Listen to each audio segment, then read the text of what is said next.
रत्नागिरी जिल्ह्यात रात्रीपासूनच पावसाचा जोर या ठिकाणी कमी झालेला पाहायला मिळतोय। हवामान खात्याकडून जिल्ह्याला आज रेड अलर्ट देण्यात आलेला आहे।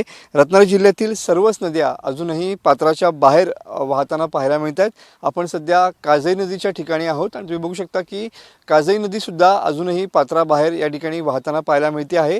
रात्रीपासून पावसाचा जोर कमी झाला असला तरी पण घाट माथ्यावरती अजूनही पाऊस जो आहे तो पडतो आहे आणि हे पडणारं पाणी सध्या नद्यांच्या पात्रामध्ये घाटमाथ्यावरून येत आहे आणि त्यामुळे सध्या अनेक नद्या अजूनही दुथडी भरून या ठिकाणी वाहताना पाहायला मिळत आहेत। जिल्ह्यातील सर्वच नद्या ज्या आहेत त्या अजूनही पात्राबाहेर आहेत। तर खेडमधील जगबुडी नदी अजूनही धोका पातळीवरती आहे, तर राजापूरमधली कोदावली नदी सध्या इशारा पातळीवरती पाहायला मिळते आहे।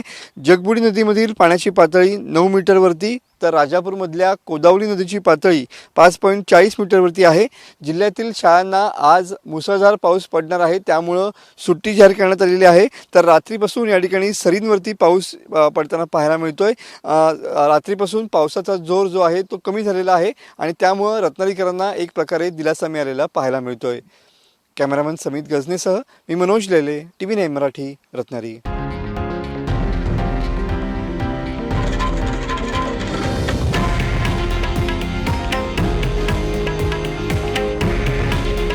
हे आहे देशातील नंबर 1 न्यूज नेटवर्क आणि आपण पाहत आहात TV9 मराठी। काळजी तुमची, हित महाराष्ट्राचं।